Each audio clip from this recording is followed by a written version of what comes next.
Sabe aquelas grandes decisões de negócios que parecem um verdadeiro salto no escuro? Pois é, mas e se a gente pudesse analisar muitas delas como se fossem um jogo? Um jogo com regras bem definidas e, quem sabe, até com vencedores previsíveis?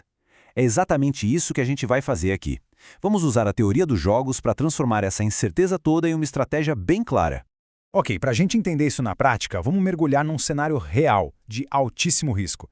A gente vai voltar no tempo, lá para 2010, um ano que, olha, mudou para sempre um mercado bilionário aqui no Brasil. Imagina só o mercado de cartões daquela época. Era como um castelo impenetrável, sabe? Um duopólio dominado por dois gigantes, só que aí uma única mudança na regulação derrubou os muros. De repente, a porta não estava só aberta, estava escancarada. E para novas empresas, nossa, essa era a chance de uma vida. E isso, claro, leva a gente para a pergunta central, a pergunta de $1 milhão, né? Para um novo competidor, a decisão era gigantesca. Será que eu invado o mercado correndo o risco de levar um contra-ataque fatal dos gigantes? Ou será que eu fico só assistindo essa oportunidade única passar ali da arquibancada?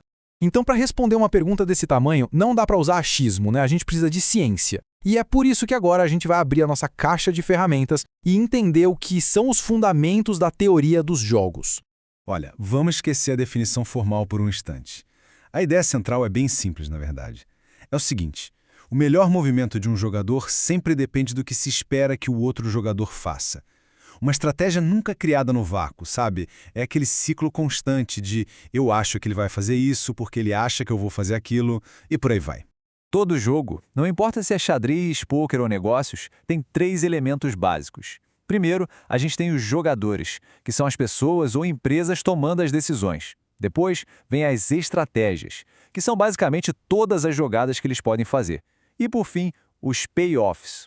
Payoff é a recompensa final, o que cada um ganha no final da história. Pode ser lucro, pode ser fatia de mercado, qualquer coisa que meça o sucesso. Agora, atenção, porque a gente chega num fator que muda absolutamente tudo: o tempo. Pensa bem, o jogo é completamente diferente se os jogadores fazem suas jogadas ao mesmo tempo, sem um saber o que o outro está fazendo, ou se eles jogam em sequência, um depois do outro. Isso acaba criando 2 tipos principais de jogo. De um lado, a gente tem os jogos simultâneos. Pensa num leilão fechado, onde todo mundo dá o lance ao mesmo tempo. A incerteza é altíssima. Para analisar isso, a gente usa matrizes. Do outro lado, tem os jogos sequenciais, como xadrez. Um jogador faz um movimento, o outro observa e reage. Aqui, a informação é o grande trunfo. E a ferramenta que a gente usa para mapear o futuro é a tal da árvore de decisão. Beleza, agora que a gente já tem as ferramentas na mão, vamos voltar para o nosso desafio lá de 2010. Chegou a hora de aplicar a teoria e encontrar a resposta matemática para aquela nossa pergunta estratégica. O nosso processo vai ser bem metódico, bem claro. São 3 passos. Primeiro, a gente vai mapear todos os futuros possíveis, desenhando a tal da árvore de decisão. Segundo, a gente vai calcular os payoffs, ou seja, as recompensas de cada cenário. E por último, passo 3, vamos usar uma técnica super poderosa para achar a jogada certa. Então tá aí o nosso mapa do jogo. A empresa nova, a entrante, começa, ela tem 2 opções: entrar no mercado ou não entrar. Simples. Agora, se ela decide entrar, aí a bola passa para a empresa que já estava lá, a incumbente. E ela também tem 2 reações possíveis. Ou ela parte para a briga, para lutar, ou ela decide acomodar o novo concorrente. Mas antes de calcular qualquer coisa, tem uma regra de ouro na estratégia que é fundamental: o passado é irrelevante. É isso mesmo. Custos que já aconteceram, os chamados custos afundados, não podem influenciar a decisão de agora. Pensa assim: compramos um ingresso de cinema que não dá para devolver. Aí o filme começa e é péssimo. O dinheiro do ingresso já foi, não volta mais. A decisão de ficar ou ir embora tem que se basear só na experiência daqui para frente, e não no dinheiro que já foi gasto. A única coisa que importa é o resultado a partir de agora. E aqui vem o pulo do gato, a mágica da coisa toda. Para saber qual é a melhor primeira jogada, a gente começa pelo final. É isso mesmo. A gente analisa a última decisão do jogo, que é a da empresa incumbente. Então vamos lá. Se a empresa nova invadir, o que é mais racional para a incumbente fazer? Lutar e ganhar 4.777, ou acomodar e ganhar 4.859. Bom, a conta é simples, né? Acomodar é a escolha lógica. Opa, sabendo disso, a primeira decisão, a da empresa nova, fica muito mais fácil.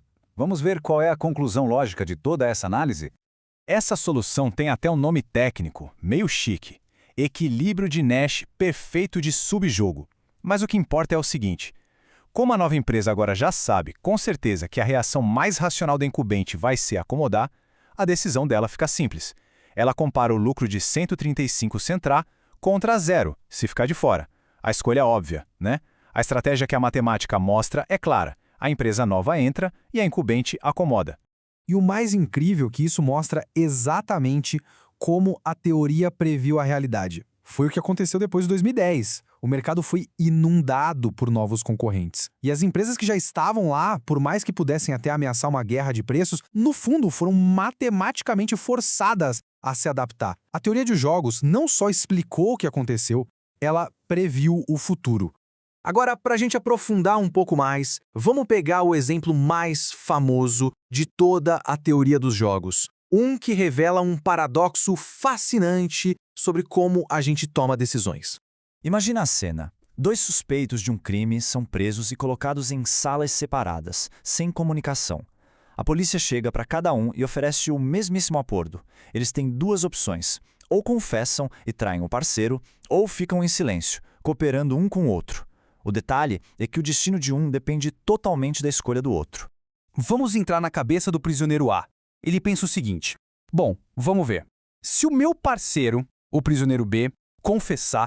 E aí que está o ponto central, o paradoxo da coisa toda. Os dois, agindo de forma perfeitamente racional, pensando só no seu próprio interesse, acabam confessando. E os dois pegam 5 anos de prisão. Esse resultado é o famoso equilíbrio de Nash. Só que olha que loucura. Se os dois tivessem cooperado e ficado quietos, teriam pego só 1 ano cada um. A busca pela racionalidade individual levou a um resultado que é muito pior para o grupo.